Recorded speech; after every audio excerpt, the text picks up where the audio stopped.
Every Friday at 7 p.m., Punta Cana Hits presents What's Up Punta Cana with Christy Maggio, the #1 English talk show in the area, with the best that the Dominican Republic and the rest of the world have to offer. All right. Welcome to What's Up Punta Cana with Christy Maggio, and I am really excited about today's guest coming to us live stream all the way from the other side of the world, California, Silicon Valley.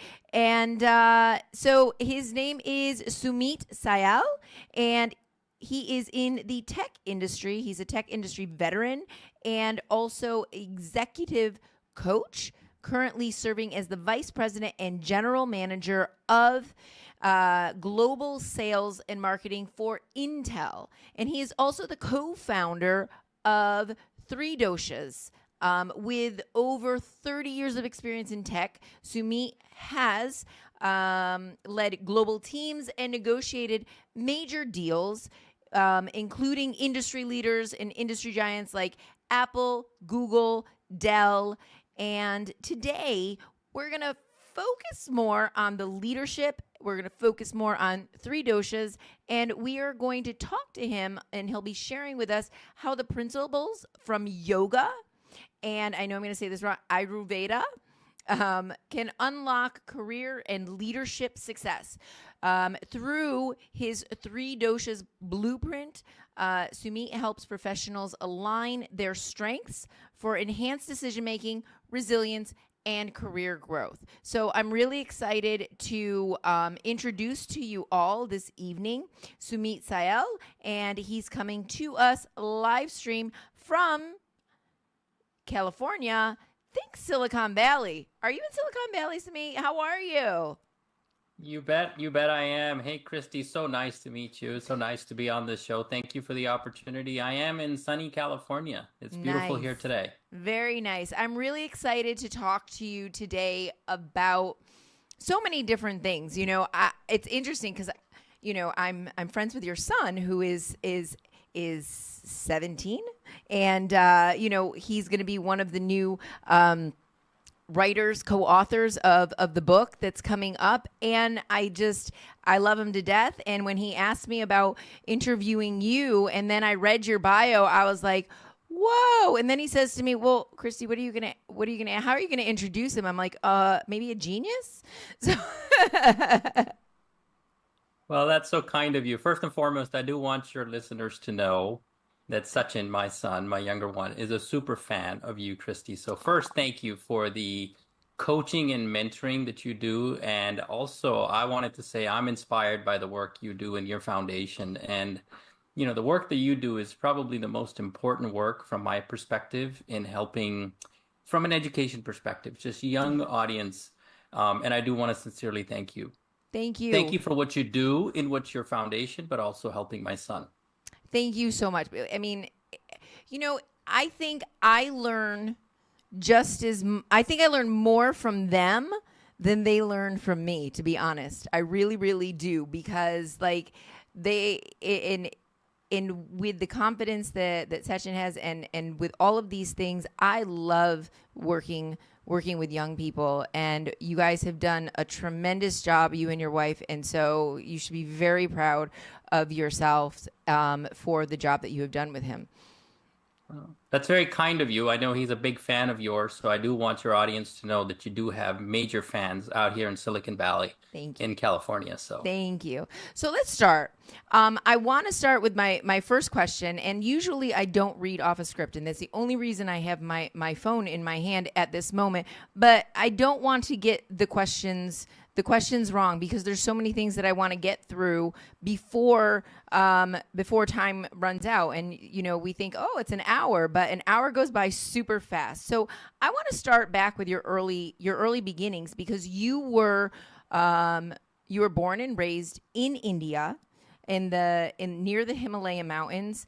And so it must have been quite a unique experience. So can you tell me a little bit about your childhood, about your upbringing, and how that led you to both the tech industry and Three Doshas? Yeah. Thank you for asking. So it's very interesting. I grew up in all parts of the world, and I would say the biggest predominant impact that I've had in my life, from as I think about my upbringing, was probably growing up in the mountains in India. And I did grow up in the mountains, in remote mountains, Himalayan mountains. My father was a civil engineer, and he would always go and build these hydro dams. And a hydro dam is essentially, think of it, you take a river, turn it into a dam, and turn it into electricity. So the places I grew up in were just very remote parts of India, places where the military would have access to, or somebody in the government would have access to. And I think that had a very profound impact in how I grew up. So if you take a look at today's kids, Hmm. today's kids grow up with lots of things, lots of toys around them. I grew up with the elements of the nature, right? So think of it ravines, think of it moss, think of it sticks, wood. And I just, it was such a fantastic time. And I distinctly remember it because there was no schooling. I was just growing up with the elements of nature. And I think that made me a super curious human being. Hmm. I would literally spend days just, looking at squirrels, crickets, and and I think what happened there is it just grounded me in ways that I needed to, from a very young childhood, to be very curious about everything in life. And that led me to be curious in every aspect of my life. Then my parents moved here when I was 15, and I came to the United States with nothing but a curious mindset, a curious thought process. And everything that I've done in my life has been with that curiosity about everything, whether it's going into tech, whether it's going into leadership, my education, just every aspect of life. So I think it had a profound impact. And I also think that had an impact. And by the way, I grew up with a lot of this knowledge of three doshas, or yoga and Ayurveda, as I was growing up. And it was kind of, call it, within the family, or just things you hear from your cultural heritage. And I never really put the two and two together until later on in my life, where I just started saying, man, this stuff makes a ton of sense. And how can I then inspire, the knowledge that others before me gave me to the next generation that's coming after me? So how is it then? Because you mentioned that you didn't go to school. Were you at that point, were you homeschooled? How did you learn? You had the curiosity, you went out, you did it, you saw your father doing all of these incredible things. Where did the education part, and because we know a lot of the great minds of the world and the great success stories, a lot of them didn't have formal education. So where did that part come from? Yeah. No, so I did have formal education. These are very early years of my life. Okay. Like, think of it from the age of about 3 to about 6, right? Okay. So think of it, I would say, the most impressionable age, where a Okay. child is actually processing Mm-hmm. the elements into every aspect of your senses, right? Right. So I did go into, call it, formal education, and the truth is this: I really wasn't very fascinated with education. I was more fascinated with curiosity of life and being curious about things.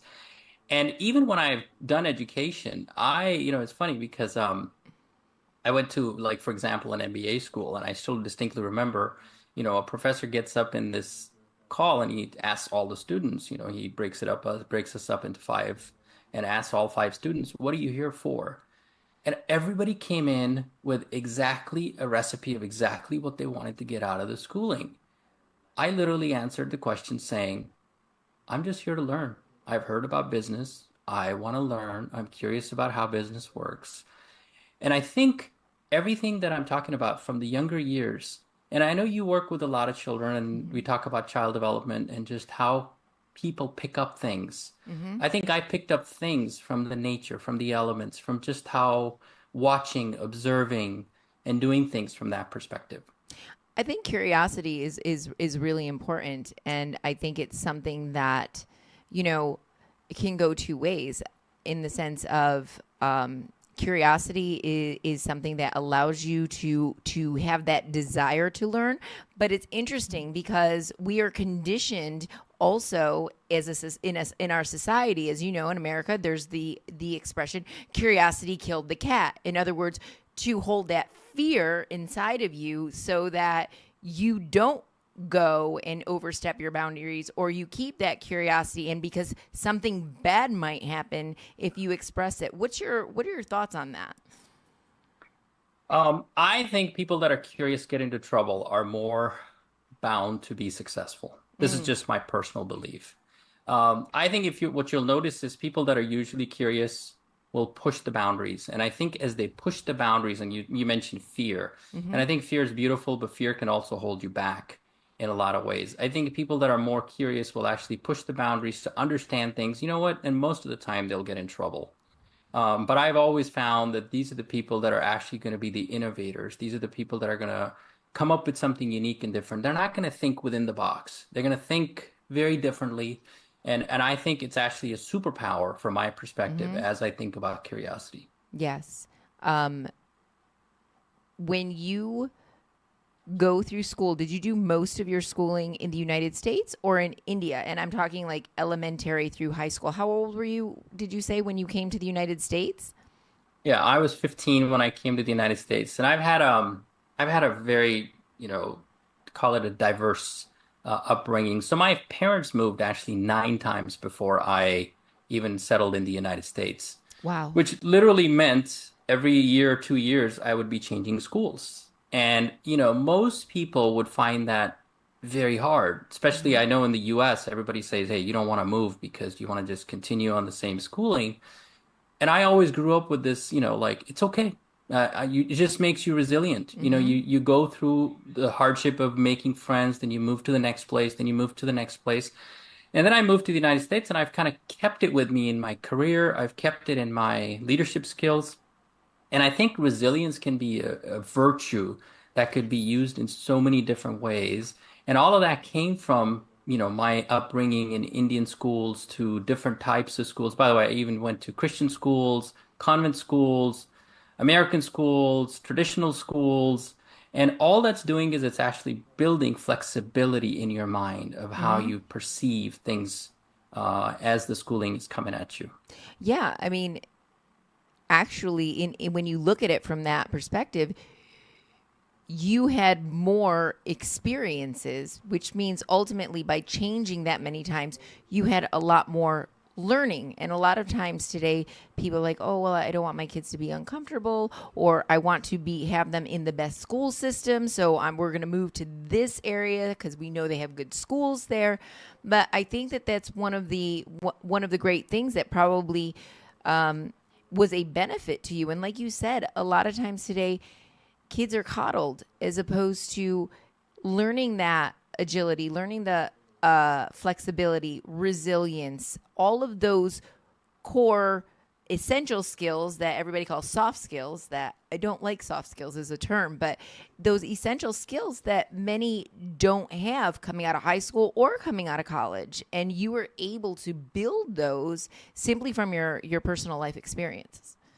Yeah, spot on. And I 100% agree. I think the more experiences, the more the learning curve, the steeper the learning curve, the more scenarios that you're actually having to learn from. And I think it just makes you a better, more resilient human being. Absolutely. So you went to university where did you go to university? So I came here when I was 15. So my parents bring me here in the middle of high school, sophomore year, middle of school term, and say, let's go figure it out.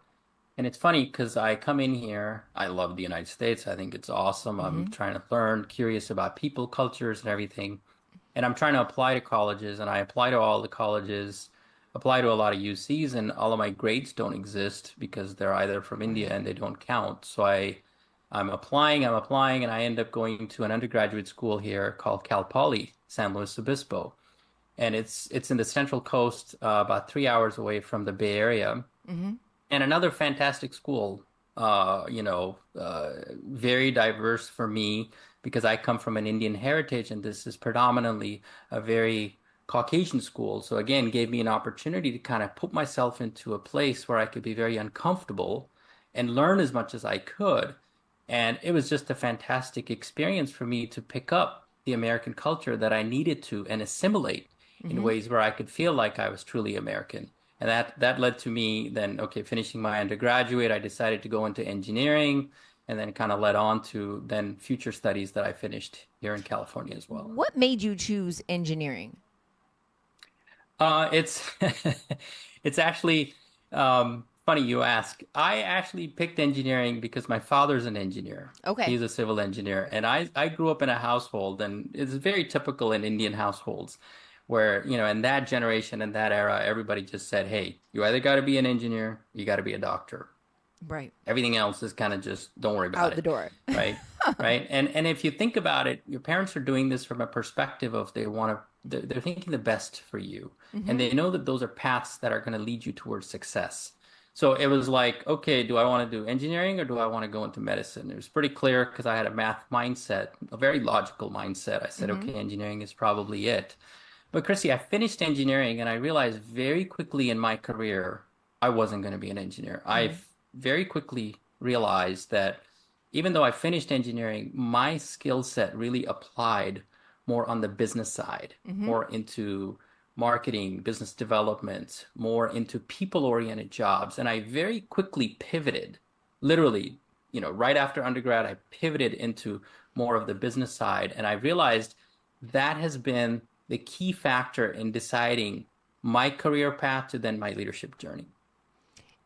Interesting. So where did then, so you did in your MBA. So then where did the tech part come in? Is that come in as part of the, of the, the engineering side, or is that something that you upskilled as you went along and noticed, okay, internet is coming up, tech is coming out, everything's moving to digital, computerized. Is that when you said, okay, I need to be a part of this too in order to, work in this area? Yeah, so this is a great question. So I'm talking here 1990s. Actually, it would be 92 timeframe. I'm coming out of high school. And I used to work at Fry's Electronics, which is an electronics store. I don't know if you have Best Buys or something. Think of it Yeah. as an electronics store. And I was basically learning technology at that time through selling, working a summer job. And that led me into, again, the curious mindset just said, well, how do computers work? How do these technology things work? And then that just kind of leads you into saying, this is interesting. Why don't I just study it? Because if I have to be an engineer, so I decided to go into computer engineering. Perfect. And that's kind of how it all started. And then, that kind of leads you that curiosity mindset is very important from my perspective in terms of whatever you pick. It doesn't matter the profession you pick. But then again, you go through your studies because you're just at that time trying to get your degree or trying to get your education done. But then you got to put your mindset into it to say, is this the right thing that I want to pursue for the rest of my life? And I think I realized very quickly, right after I finished it, that I needed to go pivot into something where my energies were going to align to what I do for the rest of my life. How did you make that choice? Like, because I know that a lot of times, even with young people, it's like, well, they're going through the motions, they're trying to figure it out. And you at that point in time, you're saying, okay, I need to align this. Like, I like this. I'm curious about it. I'm interested in it. But where was it that you said, okay, what was the process of you getting to that point where you're like, okay, now I know that this is what I need or what I should be doing? Yeah. So, Chrissy, this leads me to kind of, how I came about this whole schooling of three doshas that I'm starting to do. And this is something very near and dear to me. I call this the you need to know your energy, who you are. Once you know what your true nature is, you can then deploy that nature in anything you do. At the end of the day, we're nothing but just energy. You bring an energy into any environment you go in, whether that's your school, your job, your family. And the concepts of three doshas essentially tells you that, hey, you're nothing but a combination of energies. And when you take those energies and you deploy it, make sure that those energies are gelling in the environment that you're working in. By that I mean energy is such an amazing concept if you think about it, because it compounds. If I bring great energy into any environment, other energies are going to combine and it's going to have a compounding effect, right? And what I came to realize, is I was working in an engineering job and my energy was just not gelling. I was like, okay, this is weird. Like all my life, I thought I was going to be, till that stage, I was like, I'm going to be a hardcore engineer. I'm going to go do this. And, people do this all the time, especially when you're a college student. You kind of know, you kind of say, this is what I'm going to do. I've picked it. I'm going to go after it. And then you realize, hey, hang on a second, but my energy's not feeling right. And that's the moment where you got to be honest with yourself to say, okay, I may have ended up in the wrong place because my energy is not gelling, but that doesn't mean that that's the end of the road. That just means you take your energy into the right environment and deploy it in ways where you can then have that compounding effect to make it grow. So, and I find that really interesting because I see so many people just like searching, especially young people. What am I going to study in college? I have to go to college. My mom and dad want me to go to college. That's what they said. And they told me I have to be XYZ, right? And this was actually one of the young girls that I was mentoring in Jordan. And her mom and dad wanted her to be a doctor. She is brilliant in tech. And she got a full ride to University of Toronto for technology, computer science. She's big into robotics, and she turned it down because she got so much pressure from home, and that makes me sad because she was so good in that. That's what her passion, that's what she loved, but she wanted to please her parents, right? And that's a story for so many people. Like they'll get into college for 2 years and then all of a sudden they're just kind of like, I don't like this anymore. And mom and dad say, well, this is what you got. You're sticking with it. This is what it is. Or they'll go through 4 years and realize it's not what they want to do. And then they're like, well, I study it. This is what I'm going to do for the rest of my life. When you had that, how did you make that shift work for you so that everything didn't, I don't even know if there's a word, disalign, unalign, so that it worked together? Yeah. Well, thank you for sharing that story because I think that story is a very common story. And Chrissy, I literally mean it. I mean, I go hang out at dinner parties and I'm talking to people and I hear it again and again, even in my age group where they feel like, hey, I ended up doing this because of the pressure from either parents or society or whatever, right? And I think this happens to a lot of people. I'm pretty sure it does. But I have some hope here for everybody. Okay? Because it doesn't matter at the end of the day what you end up getting a degree in. It's just one small aspect of your life from my perspective. And I have been in leadership roles where I have worked with people, right? They've come in through my group. And some of these people don't have tech backgrounds. Some of these people come from just like completely different backgrounds, but they do an exceptional job at grasping technology in ways that most people that have actually gotten all these credentials in technology can't do, right? So from my perspective, the hope is that a lot of these kids that are going through this, it's okay if you've picked something and you're going through it with you. There's hope. Now you said, how did I maneuver through it? And this is going to be the hard part. Before you can get misaligned, unaligned, whatever you want to call it, right? You gotta have the wherewithal to go through it. So for example, I'll give you my example. For me to finish engineering and then say I want to go into sales or business development, right, was not an easy feat, right? People that are in those professions are very skilled at what they do, right? You gotta be able to take, failures. You gotta be able to take the downfall and say, it's okay. I've made the decision. This is the path I'm going to go on. I'm going to stick with it. I'm not going to give up on it. And every failure is an opportunity of learning. I always explain this to my kids. I said, FAIL is first attempt in learning, right? That's it. I say that Just to my understand every students time too. you fail, you've learned. And it's just like an education. You're just getting an education in that failure. And that's going to make you better and better and better every time you go into something else. So for all these people that feel like, hey, I made this decision, I finished I finished what I did because my parents or other pressures made me do it. But life is so beautiful. The universe will work to align things for you as long as you're being brutally honest with yourself of who you are and what your true nature is. And then use that energy into everything you put in.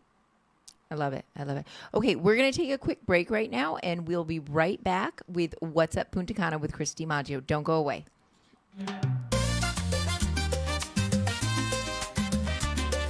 Desde Bávaro, el mejor estudio audiovisual del este es Punta Cana Hits 90.3 FM, donde la frecuencia y la calidad se encuentran. Punta Cana Hits, lo mejor está aquí. Sintoniza y conéctate, no te lo puedes perder. Talk Show Bávaro, tu Camelo Radio. Good Morning Bávaro, sonido urbano, somos barrio. Perros Verdes, Mario, Fama y Bozo, Punta Cana, Club Sabroso, programas que mueve la audiencia, no engaña. Punta Cana Hits 90.3, en la radio, en la web, síguenos a donde estés. Facebook, Instagram, TikTok y YouTube. Somos los líderes en cada esquina, en cada club. Punta Cana Hits, conéctate, vive por ti. 90.3, los más activos en las redes y en tu radio, sí. ¡Ah! ¡Perra Valores! Sí. Punta Cana Hits, conéctate, vive por ti. 90.3, los más activos en las redes y en tu radio, sí. Every Friday at 7 p.m., Punta Cana Hits presents What's Up Punta Cana with Christy Maggio, the #1 English talk show in the area, with the best that the Dominican Republic and the rest of the world have to offer. Okay, we're back with What's Up Punta Cana with Christy Maggio, and we are here with Sumeet Syal, the Vice President and General Manager of Intel for their global sales and marketing, but also the founder of Three Doshas. And I now want to get into that conversation because this is going to be the most enlightening part of our conversation. Well, everything's enlightening, but I want to start off with I want you to share the essence of Three Doshas in yoga and Ayurveda. And let's take it one step further and explain what Ayurveda is and how these energies uniquely shape our strengths, both in personal and in our professional lives, but also where did it, even before that, now I'm like, my questions are coming back and back. How did you say, I really want to do this? What was it that was lacking that you felt, wow, these people really need this? Yeah. There's a lot of questions in there. So Sorry. give me some time to unpack each one. I love it. I think this is the conversation that inspires me the most. So first for the audience, right? Three doshas comes from a very ancient science from India, essentially, and it's from Ayurveda and yoga. Yoga and Ayurveda are two life sciences. They're sister life sciences, and they focus very heavily on the body and the mind and how to keep yourself intact through these life sciences of aligning your energies from the body and the mind aspect. Okay? So this is an ancient science. It's something that inspired me. It's something that I've actually always thought about as I have deployed these energies into everything I do, from, we talked about schooling to my career to my leadership and all the other aspects. And these energies this is the essence of Ayurveda. So Ayurveda is a very deep science, and there's lots of research happening on this recently. It's a science that explains that each one of us, every single one of us, is built in a very unique blueprint, what we call the Three Doshas blueprint. And essentially what that means is the science goes like this. The science says that at the time of our conception, when we came into existence, the elements of nature came together to build us. And there are three predominant energies that form us at the time of conception. Okay? And these energies are in our body and they're in our mind. Okay? And this is a science. There's a lot of Sanskrit you have to get through to understand this science. But it basically has the same analogy of what we talk about nature and nurture. And the Sanskrit words for these are prakriti and vikriti. But at the end of the day, what it's really saying is our nature comes from these elements of the environment, elements of nature that make us very unique in our own ways. So essentially what that means is each one of us has something unique, something profound. What I call each one has some strength. And we call it the unique blueprint that you have. And at the end of the day, the science basically says, hey, these three energies at your body level are called vata, pitta, and kapha. And in the mind, they're called sattva, rajas, and tamas. Now, as I was thinking about how am I going to explain this to an American kid, like kids like my kids, and inspire them with this beautiful knowledge. So what I've done is I've basically distilled it, the science, down to something more fun, more interactive. And I've essentially now turned it into, we call it the air, fire, and water energies. Mm-hmm. So Vata's air, Pitta's fire, and Kapha's water. And then I kind of explain to people that, hey, if you keep these three energies intact, and it's a very deep science if you really want to learn it, these are the three energies that keep you in your true essence, your true nature. And if one of these energies gets out of balance, meaning you do too much in the air realm, the fire realm, or the water realm, you're going to get imbalanced. And the moment you get imbalanced, you're walking away from being your true self, your true nature. And that's when things go wrong in every aspect of your life. And it's funny, I was doing this with little children. I started this with my kids when they were little. And then I started trying this with high schoolers as they grew up. I took it to college students. And it's something that just dawned upon me that this is a very profound science, because genetic mapping in India is happening on this. As a matter of fact, UCSF here in the United States is now looking at personalized medicines based on the doshas of individuals. And I just saw a huge opportunity here to say, why can't we leverage this unique science into coaching children, into coaching executives? And then I took this one step further, and I was teaching, at Intel, a lot of leadership, and I started deploying this into my leadership coaching. And funny enough, it started working. People are like, wow, this stuff actually makes sense. And executives, I coach so many executives, and I talk about how they need to keep their energies intact, whether it's in their own personal blueprint or the blueprints of their teams, and how they need to bring these energies into everything they do. So for example, I'll give you an example. The air energy is all about ideation, all the great ideas. Mm-hmm. The fire energy is all about action.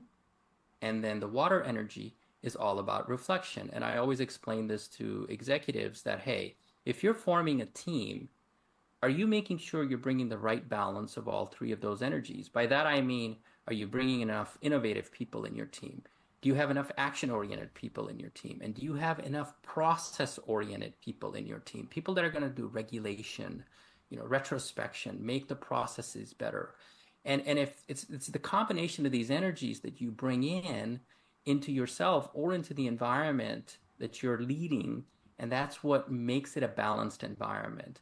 And I've been using this for almost 5 years now, and it's really resonating with people, and I'm pretty excited about what I can turn this into, from a coaching perspective. So let me pause there, see if there's other thoughts that come to your mind.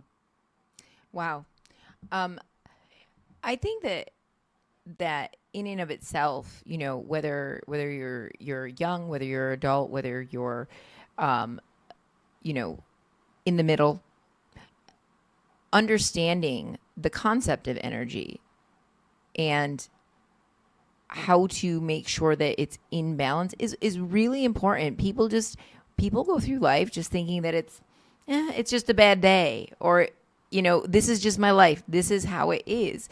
And they don't really understand the concept. And when you say that it's a science, it truly, truly is a science. There is a lot of research behind it. It's not just, this is just a fad. It's something that's been around for years. So give the audience an example, okay? So either personal from your standpoint, or working with young people or your team, and how have you helped people understand that, like, this energy is off or that energy is off, and so therefore you need to put it together and balance it? Because I think they're like, okay, well, I get that, but how then do I balance it? Yeah. So Chrissy, I coach a lot of students specifically, and a lot of executives. And with students, it's a lot easier because they are like, they come in. So especially young people, if you have young people listening to this, so here's what I always explain to them. I'm sure their ideas are coming in your mind. So air energy is always there. We're getting ideas from social media, from friends, society in general. Then you take those ideas and you turn it into actions, right? Because you take an idea. Let's say you wake up and you say, you know what? I really want to do cooking today. Let's just take, for example, or anything you say. You turn that into an action. And once you go through the action, you then reflect on it. And you say, hey, how was that experience? And we do this in every aspect of our life, studies, career, anything we do. And what I explain to younger people is, especially young people, are not getting enough reflection. And in the science, it talks about kapha, which is the reflection property or the grounding energy that people must take seriously, right? So a lot of young people are like, well, I don't need sleep. I only sleep 2 hours, 3 hours, and I just need to do more. I just need to take a lot more action and I'll be successful. And I don't think a lot of them are realizing how important sleep is, because your body is actually going through, at subconscious and conscious levels, recuperation that you need to bring it back into its stability that you need for the next day to actually have great ideas and great actions go in. So I've always, and my teams have made sure that my people understand, hey, you got to keep each one of these three energies in balance. If you're working too hard and too much, you're going to burn yourself out. Make sure you're getting enough rest, right? If all you're doing is absorbing that mind with a million ideas and doing nothing with it, you're going to get your air energy out of balance.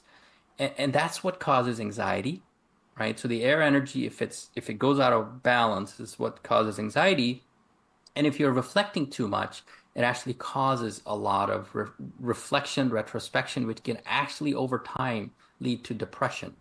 So I explain this to people at a scientific level, because that's what the science is all about, that you got to keep each one of them in a healthy balance. And if you do, you're bound to be successful. What about, because as you're sitting there saying it and you're like, a lot of times young people are like, I'm just going to go for it. I'm going to go for it. I'm going to go for it. And I think I work on both ends of the spectrum. I have those that are just like, boom, like up here, they are power packer. They're just going after everything. And then I have those that are here that they're just kind of like, oh, I got to go to school today. Not really looking forward to it. I guess it's just something I have to do. And, there's not a lot of motivation there. And I think that in that sense, I often struggle with trying to find different young people's motivation, even adults' motivation. But and I think then this probably falls more in the reflection side. How do you get those that just like don't care or are lazy or whatever it is? Like, I mean, how do you balance that energy? Have you ever had to do that before? I'm sure you have. You bet. It's such a great question, Christy. So the way the science explains it is, listen, all of us have these three energies in us. There may be times where we actually get stuck in one of these energies. So like reflection, as you bring up, how do you get the motivation? If you're just stuck in the water energy, how do you get them out of that energy? And the science basically says, hey, what has happened is you've got way too much of this water energy, the kapha energy. And what you really need at that time are maybe new ideas in your head, right? So you need a bit more of the air energy. So if you have no motivation to do anything, you ever seen parents say, hey, just go out, meet some friends, and maybe some ideas will spark something in you, right? And then, some people will say, well, I don't want to go out. I don't want to do anything. Right. I just want to stay where I am. And I think what the science would say is you've actually taken that one energy to the extreme. And that is why you're sitting in the form of, call it depression, call it no motivation, call it whatever, right? And the beauty of this science is that we go through these energies through all phases of our life. So we may be in one of these energies and stuck there in a phase of our life, but that doesn't mean that's how we're going to be all our life. Right. Right? What that means is you may be stuck there, but you got to bring these other energies to balance it out. So get some good ideas or go take some action, go work out, go do something, go for a walk, go hang out in the nature. And as long as you're balancing these energies, you can eventually get yourself unstuck in this one energy and move all three energies in a way that you can come back to your true balance. Wow. Yeah. And I think that that's really, really important. And I'm sure that as part of your blueprint, that is all part of this. So as we run close to time here, I want you to, what is something that you really feel is important to share with the audience as far as something that we didn't cover, that we haven't spoken about, but that you really feel like this is something that I also need to make sure that I get across?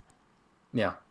So I think the biggest thing that I'm inspired by this, that I think everybody hopefully takes away from this is we need to really be honest with ourselves about who we are, right? This whole science basically says, hey, listen, each one of us is unique. The blueprint, the three doshas blueprint that we have on our website, essentially what I've done is I've basically said, hey, come on over, get a blueprint on yourself. Doesn't matter who you are. You have something unique. You have some superpower, some gift. Once you identify what that gift is and you tap into that energy from that energy lens that you have now understood, it's basically a self-awareness tool if you think about it. If I can make you more self-aware of some unique superpower that you have, your motivation of what you want to do goes up. Your drive to take actions goes up. So the way I do this is I say, okay, I'm going to go coach you. But before I can even coach you, we're going to talk about who you are. We're going to talk about what your superpowers are, what your unique blueprint is. So it's essentially a self-discovery tool. Once you've discovered it, we then go deeper into making sure that once you know your energy, how you make that energy work for you towards any goal you want to achieve. That could be career growth, making money, getting a promotion, having a healthier, happier life with your spouse, your family, whatever you have in mind. And once you have the self-awareness, we then go into deploying the energy in the environments where you want to deploy it. And then I also do a lot of this with executives where we get stuck a lot of times about how to bring people together. And executives doesn't mean leadership can be in different places. Leadership can be in a family. Leadership can be in corporate environment. It's how you make all these different energies work within a group environment. So my one message would be appreciate everybody for who they are, because everybody brings something unique. It's how you deploy those energies, appreciate the diversity, and make it work. That's kind of what I think of. Thank you so much. Thank you so much. So let's close with where they can find you. I know it's 3doshas.com. Social media, I think, is LinkedIn, Sumeet, Sumeet, Syal, Syal. And any other? No, you got it. You got it. Just reach out to us through LinkedIn. We also have 3 doshas on LinkedIn. And if you're interested in learning more about this, just go to 3doshas.com, get a blueprint on yourself. If you're interested in coaching, if you're interested in just having more conversations about this, we host some community sessions where you can come in and learn this knowledge more. And I would also say go out and search for yourself this ancient science. It's a profound science. It's taken me a decade to understand. I think you'll be mesmerized in the knowledge base there. So Thank you so much. Thank you for being on here. Sumeet Syal, everyone. And this is the end of What's Up Punta Cana with Christy Maggio. So until next time, have a good day. Bye-bye. For more, with stories that open every door. What's up? Punta Cana with Christy Maggio, right here for you. What passion meets success, inspiring dreams come true. From entrepreneurs to hidden gems, each story shows what life can lend. Tune into 90.3, feel the vibe, get inspired too. What's up, Punta Cana, bringing dreams to you.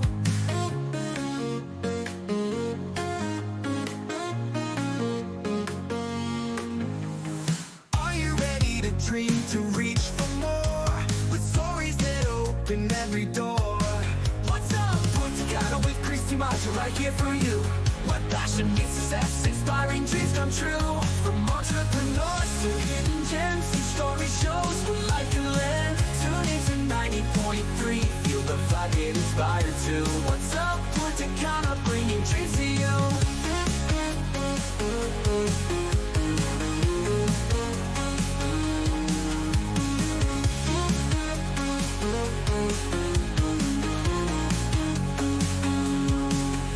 Entrepreneurs to hidden gems, each story shows what life can lend. Tune into 90.3, feel the vibe, get inspired too. What's up, Punta